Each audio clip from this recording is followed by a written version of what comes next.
Hey guys, welcome back to Dan's Grinding Customs. I know it's been a little while since we've had a grand old update, other than my little short of us doing what we do best, grind. Other than that, quick little update. Obviously, we have the engine in for the very last time. We got some quotes I have down here. We'll talk about what powered by the hour performance on some things, drive shaft, fuel pump, fuel system, radiator, all that stuff. We'll get into that. We got the brakes done front to back with absolutely zero leaks front to back. We got them all bled.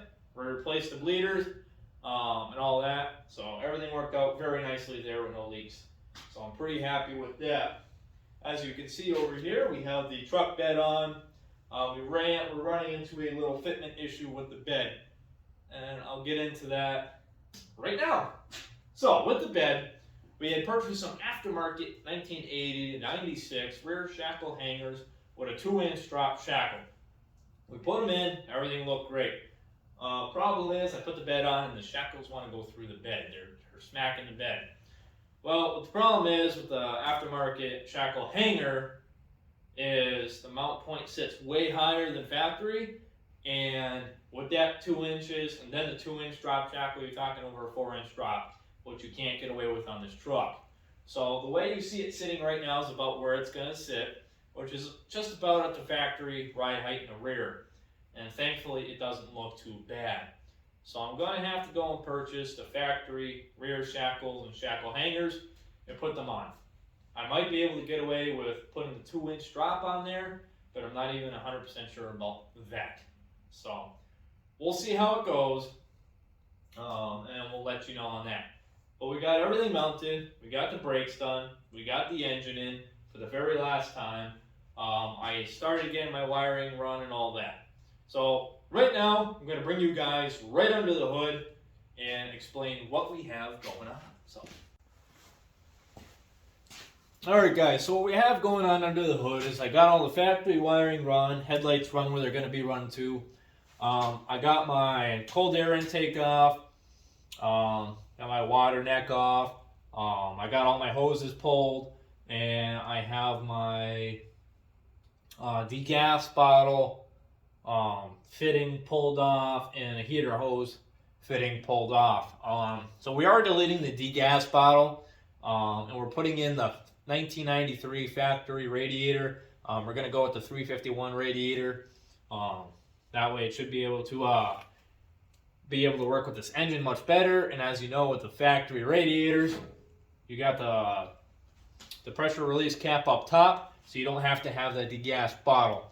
And then we're just going to run the factory overflow tank right here in the factory positional where it's sat. Powered by the Hour Performance. Go check them out. Talk to Christian. Tell him we sent you. He's got some great stuff over there. Great guy, great quality, and super fast response. We're doing his hot water fitment kit. We're buying new heater hoses off of him, and we are doing putting an air valve up top on the engine here. So that way, if you have air in the engine, you can easily release it from up top. All that together, you're looking at about $200, maybe a little more, but just to give you a rough estimate. So here, as you can see, we got our wiring run, our PCM. I'm going to mount up on the firewall right here. I got everything tagged on what it is.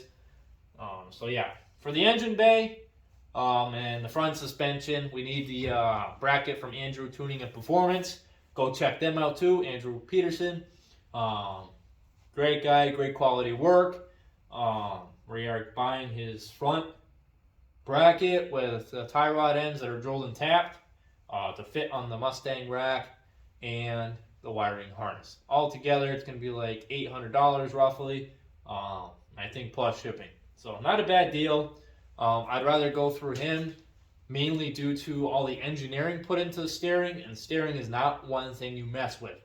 I'd rather go through a guy who's had all the testing done, the engineering done, and been proven to be safe. I don't want to make my own bracket or go through someone else and it fail on me going down the road, because not only is that a hazard to me, but that is a hazard to everybody else in the road, and I do not want to make a hazard for me or anyone else out there. Plus, you really don't want to destroy a build as soon as you drive it. So yeah, so we got the factory harness, we got the standalone harness kind of where we want it. So I'm tagging everything, running everything where I want it, marking everything up, measuring where I want things. So when our wiring specialist comes in, which will be a video in itself, he's going to take care of everything and make it easier on him, which makes things cheaper. So good stuff. So now I'm going to bring you back up front to my little toolbox where I'm going to discuss what else is going on here.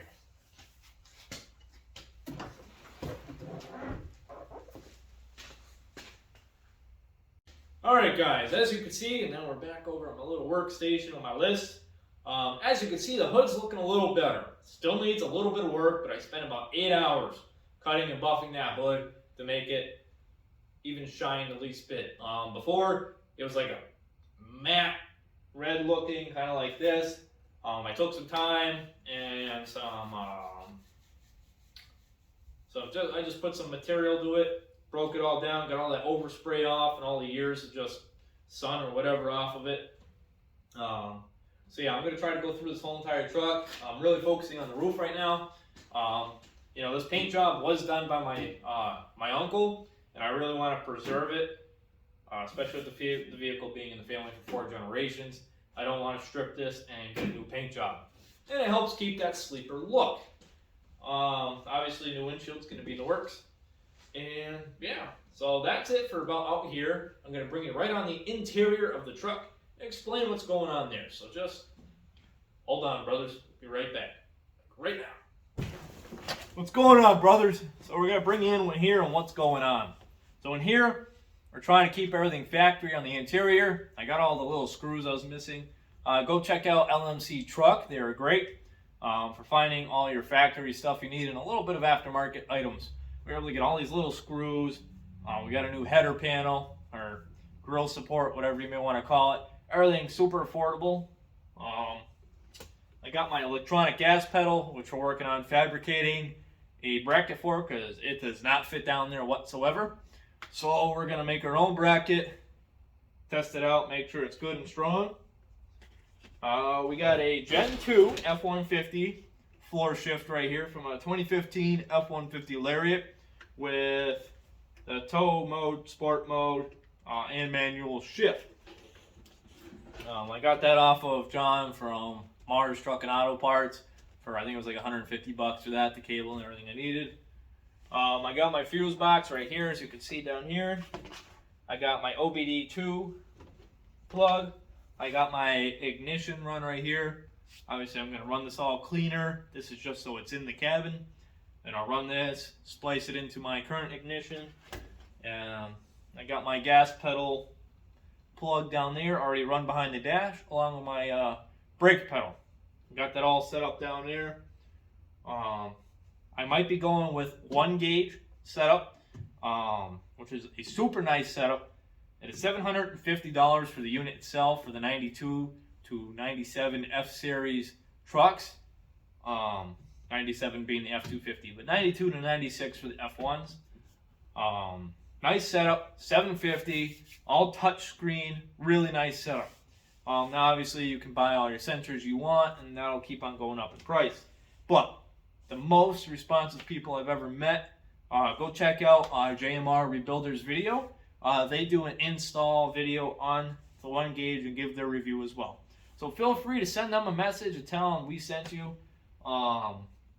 Because super great quality from what I've seen. I'm looking to order myself. Other than that, I'm looking on keeping this interior stock. And I want to keep this truck just looking like a grandpa truck. Might even pop a bed cap on here. A little farm truck thing going. So, yeah, I mean, that's all for the update. You know, here at Dan's Grinding Customs, we don't really need all the fancy stuff. Regular old bench seat, regular old vinyl flooring, you know, crank windows, you know, regular old radio, nothing special. You know, because going down the road, the suspension's going to be all new engine, new everything. And it's nice to get into something that's reliable as a new vehicle, but also have the comforts of a classic truck. Just makes it appreciate having no AC, because our air conditioning here over at Dan's Grinding Customs is right here. So that is what we call air conditioning over at DGK. So yeah, maybe down the road we'll get a little fancier with the interior, but for now, and with this being a truck with sentimental value, excuse me, I would like to keep this truck looking as stock as possible. So if this wasn't a sentimental truck, I would have had this thing a hell of a lot more butchered and have all kinds of brand new interior. I probably would have swapped the F150 interior in here, dashing off. But it's a very special, near and dear truck to us all over here at DGK. And we want to keep it, you know, a little low profile. So another thing we are looking into doing is dropping some merch. So as you see right here, we got my name and the Dan's Grinding Customs right here. So drop a like below, drop a comment, let us know if you guys want a shirt. I think for the first 5 people that want a shirt, that comment down below, we're going to send it to you to free. Just send us a message on Facebook at Dan's Grinding Customs or comment down below and we will reach out to you with your shirt size and everything, and we'll get you a shirt shipped out. So we're looking at getting some merch dropped a little at a time.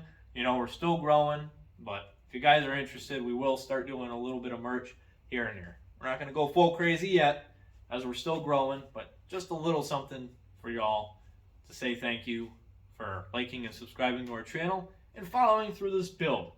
Because I tell you, all the people in the car community that I've met doing this build is just completely wild. I mean, you know, talking to Gumby Sanders over at Texas Speed Lab, he's been a wonderful help through this build. JMR Rebuilders, again, another great help. Sean Bubuck over at Innova Speed, sorry if I butchered that name. He's been a great help. Just all these different guys. Kyle Howard over at Outcast Auto Works. Everybody has been working together, and everybody in the Coyote Swap pages has something to do with this build. And I tell you, there's nothing more appreciative than having a build that everybody across the country has had helped me with. They have a little piece into this truck, and that just makes it not only our build over here at Dan's Grinding Customs, but it makes it a little bit of everybody else's build. So again, I want to give a huge shout out to you guys, and thank you. I really do appreciate it, and hopefully once this truck's on the road, we can all start